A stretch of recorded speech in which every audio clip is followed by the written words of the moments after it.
사랑하는 여러분, 한 주간 평안하셨습니까? 여러분, 이번 한 주간을 사시면서 혹시 여러분들을 두렵게 만드는 것이 있었다면 무엇이 있으십니까? 무엇이 여러분을 혹시 두렵게 만드셨나요? 저번에도 한번 말씀드렸지만 성경에는 두려움이라는 이런 단어가 366번이라고 말씀을 드렸습니다. 하루에 1년에 365일에 윤달까지 낀, 그래서 거의 매일 우리는 크고 작은 그런 두려움 가운데 살아가고 있다라고 말씀을 드렸습니다. 예수님은 두려움을 느끼셨을까요? 느끼지 않으셨을까요? 예수님도 두려움을 당연히 느끼셨습니다. 왜냐하면 예수님도 이 땅에 우리와 똑같은 인간으로 오셨기 때문입니다. 예수님이 두려우셨다라고 하는 정확한 단어는, 문장은 나오진 않더라고요. 하지만 겟세마네 동산에서 예수님께서 제자들을 향하여 내가 이제 고민하여 죽게 되었으니 너는 나를 위하여 기도하라 라는 말씀이 있습니다. 또 예수님께서 하나님께 기도할 때 아버지여 원하거든 이 잔을 내게서 떠나가게 하옵소서. 그러면서 예수님은 그 잔을 피하기를 원하셨습니다. 여러분, 이 두려움이라고 하는 이 단어 안에는 원래 도망가다가 이 원어의 뜻이 있습니다. 그래서 여러분, 두려우면 어떻죠? 떠나가고 싶죠. 그 자리를 벗어나고 싶은 것이 두려움이 가지고 있는 그러한 본질입니다. 그래서 예수님께서도 우리와 똑같은 그러한 어려움과 힘든 상황 가운데 두려움을 느끼셨다라는 것입니다. 두려움이라고 하는 것이 참, 우리 어떻게 보면 두려움의 긍정적인 영향은 우리가 두렵기 때문에 그 두려움을 극복하기 위하여 사람들이 더 매진하는 경우들도 있습니다. 그래서 두려움이 주는 그런 긍정적인 효과도 분명히 있습니다. 또 이 두려움을 잘 이용하는 그러한 집단들이 있죠. 어딜까요? 바로 독재자와 이단들입니다. 이단들과 독재자들은 사람들의 마음에 가지고 있는 두려움을 굉장히 잘 이용합니다. 그래서 나를 떠나면 저주받을 것이라고 이야기하고, 그러나 또 잘하면 굉장한 복을 줄 것이라고 이야기하면서 사람들이 가지고 있는 그러한 심리, 두려움의 심리를 잘 이용하고 있습니다. 여러분, 그런 경우 그 도를 아십니까? 만나본 적 있으십니까? 안 만나기를 바라겠지만 저는 한 번 만나봤거든요. 정말 딱 만났을 때 그분이 이제 하는 멘트가 뭔지 아시죠? 처음에는 이제 참 복이 많으시네요, 덕스러우네요, 그렇게 얘기하길래 제가 속으로 살이 쪄서 그런가, 왜 이렇게 얘기하나, 이렇게 생각을 했어요. 근데 이제 그렇게 가다가 중간쯤 이제 그렇게 한 10초 이렇게 덕스러운 말을 표현하다가 중간에 조상들이 지은 죄란 얘기를 꼭 해요. 그러면 여러분, 그걸 딱 들으면 어떤 기분이 드는지 아세요? 머리로는 안 믿겨지는데 굉장히 기분이 찝찝한 거예요. 그러면서 제가 그 이야기를 듣고 하루 종일 기분이 너무 안 좋았어요. 그러니까 이게 믿고 싶진 않아, 믿어지지도 않지만 그 조상들의 죄 때문에 당신이 어려움을 겪게 될 것이고, 그로 인해서 그거를 해결하려면 덕을 쌓아야 된다, 그러니까 이런 말을 하는 거예요. 그 말을 들으면 정말 마음이 너무 이상한 거예요. 그러다가 마치 그날 뭔가 잘못된 일이 생기면 그것과 연관짓게 되는 거죠. 근데 제가 그거를 우리 그 당시에는 청년부 공동체 모임에 내가 오늘 이런 일이 있었다라고 그날 저녁에 마침 토요일이어서 이야기를 하니까 저만 그런 게 아니라 모두 만났던 사람들의 멘트가 똑같더라고요. 그래서 제가 좀 마음이 좀 자유해졌어요. 근데 이게 사람을 가지고 있는 그 두려움의 심리 있잖아요. 그러한 마음들, 이것이 우리를 머물게 하고 떠나지 못하게 하고 우리를 두렵게 만들어서 마치 그곳에서 벗어나면 내 인생이 끝날 것 같이, 그러니까 이단들이나 독재자들이 그것을 매우 잘 이용한다라는 것입니다.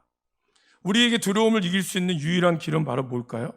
바로 예수 그리스도를 믿는 믿음과 그분의 진실된 사랑밖에 없다라고 요한일서 4장 18절 말씀은 우리에게 말씀하고 있습니다. 요한일서 4장 18절 말씀을, 우리 화면에 있는 말씀을 같이 한번 읽어보겠습니다. 사랑 안에 두려움이 없고 온전한 사랑이 두려움을 내쫓나니 두려움에는 형벌이 있음이라.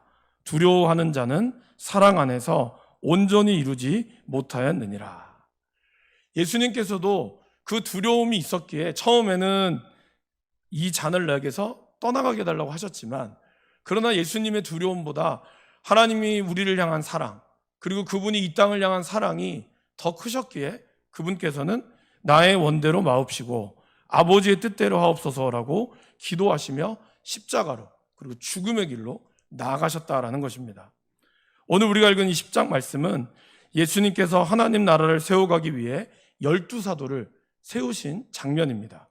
그리고 그들에게 예수님께서는 더러운 귀신을 쫓아내고 모든 병과 모든 약한 것을 고치는 권능을 1절에서 주셨습니다. 그리고 이제 예수님께서 제자들에게 당부의 말씀을 하시는 것이 오늘 우리가 읽기 전까지 6절에서 23절의 말씀입니다. 이것을 요약하면 제자들에게 이렇게 이야기합니다. 천국이 가까이 왔다고 복음을 전하십시오. 내가 여러분을 보내는 것은 양을 이리 가운데 보냄과 같습니다. 그러기에 복음을 전할 때 무엇을 말해야 될까? 무엇을 전해야 할까? 염려하지 마십시오. 성령께서 우리가 해야 할 말을 여러분에게 가르쳐 줄 것입니다. 그리고 이렇게 이야기하시죠. 나로 말미암아 총독들과 임금들 앞에 끌려가게 될 것입니다. 그리고 장차 형제가 아버지가 자식을 죽는데 내어주며 자식들이 부모를 대적하며 죽게 되고 박해를 당하게 될 것을 말씀합니다. 그러나 끝까지 견디는 자는 구원을 얻을 것입니다. 예수님 이렇게 우리에게 예수님의 복음을 전하는 사람의 운명, 그것의 앞으로 나올 모습을 이렇게 이야기하셨습니다. 사도 바울은 이것을 로마서 8장에서 이렇게 이야기하죠. 우리를 하나님의 상속자라고, 그리스도와 함께한 상속자임을 말씀합니다.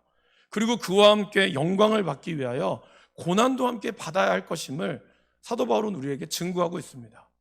그러기에 하나님의 이 상속자로 받은 저와 여러분들, 예수님의 제자의 길을 걸어가는 저와 여러분들의 삶에는 영광스러운 자리가 분명히 있지만, 그러나 그것과 함께 고난의 자리가 있음을 우리가 기억해야 한다는 것입니다. 24절부터 예수님께서는 두려움에 대해서 말씀합니다. 그리고 두려움에 말씀하시기 전에 예수님과 우리와의 관계를 설명하고 있죠. 24절 보시면 제자가 선생보다, 종이 상전보다 높지 못하다라고 이야기합니다. 여러분 지금도 그렇지만 제자보다, 선생보다 제자가 더 뛰어나기는 쉽지가 않죠. 그리고 또한 1세기의 종은 완전히 노예죠. 노예가 상전이 될 수 있을까요? 어렵다는 겁니다. 우리는 예수님의 제자고 또한 우리는 그리스도의 종입니다. 그러니까 우리는 결코 하나님을 뛰어넘을 수 없다는 것이죠. 그런데 하나님께서는 그분의 모든 권세를, 하나님께 받은 권세를 우리에게 성령을 통하여 주셨습니다.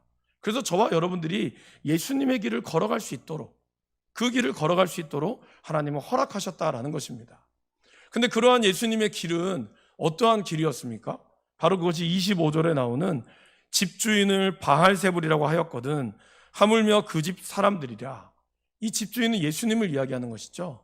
예수님께서 이렇게 바알세불이라는 말이 거의 여기에만 나오는 단어인데요, 이거를 좀 해석하면 똥 묻은 화상이란 뜻입니다.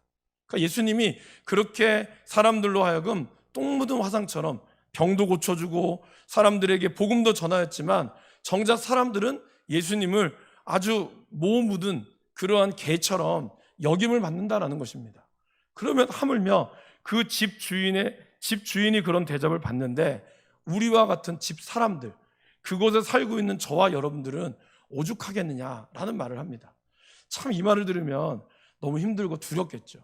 그래서 예수님은 오늘 26절부터 33절에 두려워하지 말라라는 말씀을 3번에 걸쳐서 하십니다. 오늘 저와 여러분들이 이 땅을 살아가면서 예수님의 제자로서 겪게 되는, 예수님을 믿으면서 겪게 되는 환난과 박해, 때로는 수치와 그러한 수모 가운데서도 우리가 두려워하지 말아야 될 이유가 무엇인지를 좀 살펴보겠습니다. 첫 번째는 언젠가는 모든 것이 밝혀지게 될 것이기 때문입니다. 진리가 밝혀지게 될 것이고 진리는 승리하기 때문입니다. 저희들이 이제 구약 통독을 이제 수요일과 목요일날 진행하고 있는데, 지금 이제 구약 통독의 말씀이 어디냐면 예레미야 말씀을 하고 있습니다. 그 예레미야는 눈물의 선지자로 알려져 있죠, 여러분. 예레미야가 가장 힘들었던 거는 뭘까요? 사실 예레미야는 출신도 그러니까 지금으로 치면 좀 이렇게 표현하면 정말 죄송하지만 아주 작은 시골 교회의 목회자였어요. 아나돗에 있는 제사장인데 보잘것없는, 그러니까 예루살렘 제사장도 아니라 이름도 알려지지 않는 아나돗의 아주 작은 베냐민 지파에 속해 있는 제사장이었습니다. 아무도 그를 주목하지 않는 몰락한 제사장 가문의 제사장이었어요. 그러한 제사장과 거짓 선지자들은 지금으로 치면 아주 큰 교회의 유명한 목회자들이었습니다. 큰 교회 목회자들이 거짓 선지자라는 뜻은 아닙니다. 오해하시면 안 돼요. 그러한 목회자들과 예레미야가 대결을 벌이고 있는 것이죠. 더더군다나 예레미야가 전했던 메시지의 핵심은 뭘까요? 우리로 표현하면 우리는 일본한테 망할 것입니다. 그게 하나님의 뜻입니다. 그러니까 빨리 항복하고 일본의 포로로 끌려간 그들이 복을 받게 될 것입니다. 이게 메시지의 핵심이었어요. 그런데 거짓 선지자들, 이 아주 강력한 선지자들은 뭐라고 얘기했을까요? 하나님께서 우리에게 복을 주실 것입니다. 그러니까 하나님을 믿으면 하나님은 저 일본 땅, 그러니까 성경에 나오면 바벨론을 반드시 멸할 것입니다. 그러니 저와 여러분들이 희망을 가지고 우리가 함께 복음으로 나아갑시다. 그러면 모든 성도들이 어떻게 하겠어요? 아멘. 다 같이 주여 삼창 하실까요? 주여 삼창 하면서 간절히 기도하면 하나님 들어주신다는 거예요. 그럼 여러분, 누구 말을 듣겠습니까? 저 같아도 예레미야 안 들을 것 같아요. 재수없잖아요. 아니, 지금 일본이 어떤 나라인데, 바벨론이 어떤 나라인데, 그 바벨론으로부터 항복해야 산다고 하면, 그래서 예레미야는 그 당시에 지금 우리로 치면 스파이라는 대접을 받았습니다. 빨갱이라는 대접을 받았고, 그런 가운데 아나돗에 있는 자기의 성도들, 아나돗에 있는 성도들마저도 예레미야한테 그렇게 얘기했어요. 당신 설교하면 당신 죽일 거라고. 그러니까 더 이상 이렇게 얘기하지 말라고. 이렇게 말씀 전하지 마세요.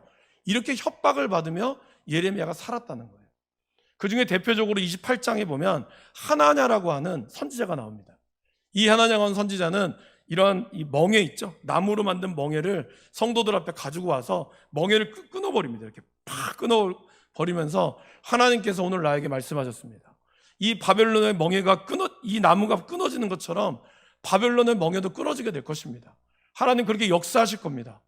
아주 엄청난 쇼맨십으로 사람들의 마음을 휘어잡았습니다. 그러면서 그 당시에 이 왕의 뜰에 갇혀있는 예레미야를 은근히 비판하고 있는 것이죠. 그때 예레미야가 그렇게 이야기합니다. 아멘. 나도 정말 그렇게 됐으면 좋겠습니다. 예레미야의 솔직한 마음이 그랬다는 거예요. 나도 정말 당신의 말처럼, 당신이 말하는 말씀처럼 그렇게 되면 너무나 좋겠습니다. 그런데 하나님의 말씀을 들어보십시오. 하나님께서는 우리를 바벨론 가운데 멸하게 하실 것입니다. 이 말을 해요. 그러면서 이 멍에가 나무로 만든 멍에가 끊어졌거든요. 그러면서 하나님이 그렇게 말합니다. 네가 쇠멍에를 만들어서 끊지 못하도록 하여라. 이렇게 이야기했다는 거예요. 그러면서 하나님이 한마디 더 합니다. 하나냐 당신이 올해 안에 죽을 것입니다. 어떻게 됐을까요? 하나냐가 그 해에 죽었어요. 여러분, 우리가 생각하는 그런 메시지, 복음에 대한 메시지가 무조건 긍정적인 건 아니라는 거예요. 물론 긍정적인 것이 틀렸다는 말씀이 아닙니다. 오늘 제가 전하고 싶은 말씀의 핵심은 바로 그것에 있습니다. 하나님의 복음의 능력은 반드시 승리하게 될 것이고 그 메시지가 사람들에게 거리낌이 되고 듣기 싫은 소리가 될지라도 결국에는 그 복음의 능력만이 나타난다는 것입니다. 복음이 진리인 것이고 그 진리는 결코 감춰질 수 없다라는 것입니다. 오늘 이렇게 박해받는 가운데서 하나님이 두려워하지 말아야 되는 이유, 박해를 받고 그들 가운데 어려움 가운데서도 하나님은 반드시 감추인 것이 드러나지 않을 것이 없고 숨은 것이 알려지지 않을 것이 없다라고 26절에 말씀하고 있습니다. 그러면서 오늘 우리에게 뭐라고 얘기할까요? 내가 너희에게 어두운 데서 이루는 것을 광명한 데서 말하며 너희가 귓속말로 듣는 것을 집 위에서 전파하라.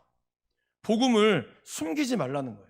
어두운 데서 은밀하게 그리고 귓속말로 사적으로 이야기하는 것이 아니라 사람들 앞에 드러내놓고 집 위에서, 그 당시는 집이 일종의 우리로 치면 강대상 같은 역할을 했거든요. 평평하니까. 왜 그 부산도 이렇게 피난민들이 오셔가지고 집 위에 차 주차대놓고 언덕이 옛날에 이랬잖아요. 그런 것처럼 이스라엘도 그렇게 따닥따닥따닥 집이 있어서 그곳에서 선포했다는 거예요. 사람들이 이야기했다는 거예요. 그런 것처럼 그 위에 복음을 전파하라고 이야기합니다. 여러분, 초대교회는 엄청난 박해를 받았죠. 12제자들의 죽음을 살펴보면 그들의 죽음이 하나하나가 다 비참했습니다. 그냥 곱게 죽은 제자들이 아무도 없어요. 사지가 찢기고요, 십자가에 거꾸로 매달리기도 하고요, 사람들한테 몰매 맞아 죽기도 하고요, 온갖 수모와 그 아픔을 다 겪었습니다. 그런데 어떻게 됐죠? 그 12사도로 인하여 세계가 변했고 유럽이 변했다라는 것입니다. 결국 하나님의 복음은 어려웠지만 그 복음의 능력은 사라지지 않았다라는 것입니다. 저와 여러분들은 어땠습니까? 우리의 조상들, 우리의 믿음의 선배들은 어떻죠? 일본의 박해 가운데서 온갖 고문을 당하셨고 6.25 전쟁을 전후로 해서 많은 사람들이 죽임을 당하셨습니다. 손양원 목사님부터 시작해서 많은 목회자들이 하나님의 복음을 전했다는 이유로 죽임을 당했습니다. 증도에 있는 문준경 전도사님은 씨암탉 남는 그러한 여자라고 온갖 수모를 받으면서 그렇게 복음으로 죽임을 당했습니다. 그러나 여러분, 그곳에 있는 그 중도, 신화는 지금 복음의 가장 복음화율이 높은 데로 알려져 있죠. 우리가 복음으로 숨겨지지 않고 복음이 전하여질 때 그 복음의 능력은 나타난다라는 것입니다. 그것을 바로 예수님은 우리에게 말씀하셨습니다. 작년에 저희들은 학교 앞 전도를 하면서 1학년짜리 아이가 경찰에 신고하는 것을 제가 말씀드렸죠. 경찰에 민원을 넣었어요. 아이 이상한 거 준다고. 그래서 경찰이 정말 찾아왔어요. 올해 초에는 저희가 팝콘을 정말 야심차게 준비해서 학교 앞에 막 전도했습니다. 아이들 너무 좋아했어요. 근데 그때 마침 강남의 그 학원에서 마약 음료수 같은 거를 아이들한테 주는 사건이 나면서 그것이 대대적으로 뉴스가 났고 학교에서 공문이 내려왔습니다. 원래도 뭐 먹으면 안 됐다고 했지만 정식적으로 학교에서 아예 공문이 내려오고 저희들에게도 협조 요청이 들어올 정도였어요. 그래서 저희들이 학교에 전도를 하지 못하고 팔도시장과 망미로 다시 더 나갔다는 것입니다. 여러분, 지금 시대도 이렇습니다. 복음이 그렇게 어렵고 힘든 상황 가운데 나타나야 합니다. 그러게 사람들은 이야기합니다. 노방전도가 무슨 의미가 있냐? 그렇게 전도해봤자 얼마나 오냐고. 여러분, 맞습니다. 그러면서 이렇게 이야기하죠. 삶으로 그리스도의 향기를 드러내야지 예수님 믿는 사람들이 더 정직하고 더 도덕적으로 바르게 살아야지, 그렇게 해야 복음이 드려지는 것이지 말로 한다고 되겠냐고 그렇게 이야기한 사람이 있습니다. 그분의 말씀이 틀렸다고 볼 수는 없습니다. 예수 믿는 사람들이 더 잘 정직하고 도덕적으로 살아야 하죠. 하지만 오늘 우리는 이 말씀을 주목해야 한다는 거예요. 예수님은 지금보다 더 어려운 박해받는 시대에서도 말씀하고 있어요. 어떻게 해요? 어두운 데서 이르는 것을 광명한 데서 말하며 너희가 귓속말로 듣는 것을 집 위에서 전파하라고. 복음은 숨겨질 수 없다는 겁니다. 그것이 삶으로뿐만이 아니라 저와 여러분들의 입술로 전파되어질 때 복음의 능력이 나타난다라는 것입니다. 근데 우리는 두려운 것이죠. 그렇게 전하는 것이 두려워하는 거예요. 왜 두려울까요? 인간이 갖는 두려움의 근본 동기 중에 하나는 바로 하나님을 신뢰하지 않는 데에 있다라는 것입니다. 하나님보다 자기 자신을 더 의지하니까 뭔가 부족한 거예요. 내가 부족하고 내가 이야기한다고 과연 내 말을 알아듣겠나? 그렇다가 나 아는 사람이 오면 어떻게 해요? 부끄러울 수 있잖아요. 그런 거에 대한 두려움. 그러기에 그냥 조용히 드러나지 않아도 잘 해야지 라고 하지만, 그것을 우리는 배려라고 하지만 사실 냉정하게 이야기하면 배려 아닌 배려의 삶을 우리는 살아가고 있다라는 것입니다. 두려우니까 자꾸 기준을 정하려고 하고 자꾸 원칙을 정하려고 하는 거예요. 그러니까 이건 여기까지만 하면 돼요? 어떻게 하면 돼요? 그것만 따지려고 하는 거예요. 진짜 복음의 능력은 그것을 뛰어넘는다는 것이죠. 여러분, 우리가 전하는 것이 아닙니다. 하나님께서 전하시는 것이고 우리는 그것을 우리를 도구로 사용할 뿐이에요. 그렇게 사용되어질 때 하나님의 능력이 우리 가운데 나타난다는 것입니다. 이번 주에 망미시장에서 전도를 했는데 누가 그러시더라고요. 전도를 하니까 어떤 분이, 가게하는 분이, 이분이 일로 가게를 하고 나서 교회를 정하지 아직 못했다는 거예요. 근데 우리를 보니까 교회를 정하고 싶은 마음이 드는 거죠. 평화계가 어디냐 묻기도 하고. 여러분, 물론 하나님이 언젠가 그분을 부르시겠지만 우리가 전하지 않았다면 과연 그분이 다시 한번 고민하게 될까요? 다시 한번 교회라는 걸 생각하게 될까요? 그렇지 않는다는 겁니다. 우리가 생각하는 것만큼 하나님은 우리를 위하여 일하시고 하나님은 우리 위해 역사하신다는 거예요. 그러기에 우리는 이 말씀에 순종할 필요가 있다는 겁니다. 두려워하지 마시고, 정말 예수님은 살아계시고 예수님이 우리를 위하여 이 땅에 오셨고, 그리고 주님을 믿을 때 우리가 복을 받고 그 구원의 능력이 있음을, 우리가 이 말의 능력을 믿으시기를 바랍니다. 그럴 때 하나님의 역사가 우리 가운데 일어난다라는 것입니다. 두 번째, 우리가 두려워하지 말아야 될 이유는 뭘까요? 바로 하나님께서 우리를 살리시고 죽이는 능력이 있기 때문입니다. 28절 말씀을 보십시오. 몸은 죽여도 영혼은 능히 죽이지 못하는 자들을 두려워하지 말고 오직 몸과 영혼을 능히 지옥에 멸하실 수 있는 일을 두려워하라. 세상 끝날까지 복음을 전할 때 우리는 박해를 받습니다. 그리고 그 박해는 심지어는 생명의 상실이라는 냉엄한 현실을 맞을 수도 있습니다. 마태복음 10장 21절 말씀입니다. 장차 형제가 형제를, 아버지가 자식을 죽는 데에 내어주며 자식들이 부모를 대적하여 죽게 하리라. 이러한 일들이 우리 현실 가운데 나타난다는 것입니다. 그러나 그것보다 두려워해야 될 것은 무엇이라고 말씀하고 있습니까? 몸은 죽일 수 있지만 영혼을 죽이지 못하는 자들이 아니라 오직 몸과 영혼을 능히 지옥에 멸할 수 있는 하나님을 두려워하라라고 말씀하고 있습니다. 빅터 프랭클린이라고 하는 아주 유명한 의미치료 의사가 있습니다. 그 사람은 나치에 있는 죽음의 수용소에서 살아남은 사람이에요. 그 죽음의 수용소 가운데서 그가 사람들의 삶을 보면서 깨달은 게 뭔지 아십니까? 나치의 이 독일의 악랄한 사람들이 우리를 가스실로 집어넣고 우리를 죽음으로 위협해도, 그런데도 그 죽음의 수용소 안에서도 사람들은 생일 때가 되면 생일을 축하해주고, 그리고 그 가운데서도 그들 가운데 웃음의 의미를 찾았다는 거예요. 그러면서 그가 의미치료라고 하는 이 유명한 심리치료를 개발합니다. 그것을 이제 이어받는 사람이 우리나라의 이시영 박사님이죠. 여러분, 그런 의미치료, 그러니까 우리의 인생이, 우리가 직장 상사로 인해 해고당할 수 있어요. 그리고 박해받아서 내가 잘릴 수 있어요. 그것 때문에 내가 월급을 당장 못 받을 수 있어요. 여러분, 그러나 그로 인하여 내가 그것이 두려울 수 있죠. 회사에서 잘리지 않기 위하여 눈치 봐야 될 수 있습니다. 그러나 여러분, 잘린다고 해서 우리가 죽지 않습니다. 비록 내가 박해받고 그로 인하여 내 몸이 상할지라도 그것으로 인해 내 죽지 않아요. 빅터 프랭클린이 이야기했던 의미는 바로 그거였습니다. 그들이 아무리 나의 몸을 해하고 가스실에서 나를 위협할지라도 그들이 내 영혼을, 우리의 영혼은 죽일 수 없다는 사실을 알았다는 거예요. 그래서 유대인이었던 그들은 하나님을 믿는 그 의미, 하나님 가운데 나타나는 그 의미가 너무나 중요하다는 것을 알았다는 것입니다. 여러분, 우리가 돈이 없으면 불편하죠. 그러나 불편하다고 해서 죽지 않습니다. 하나님은 우리의 모든 것을 살피신다고 그랬죠. 그래서 세 번째 두려워하지 말아야 될 이유가 뭘까요? 너희에게는 머리털까지 다 세신 바 되신 하나님이 계시다는 거예요. 다 세신 바 되었다는 건 뭐죠? 저와 여러분들이 이미 모든 것을 하나님은 알고 있다는 거예요. 여러분, 지금 이러한 순간에도 머리털이 하나 빠질 수가 있죠. 그럼 하나님은 그 머리털이 빠지는 모든 것조차도 하나님은 알고 계신다는 거예요.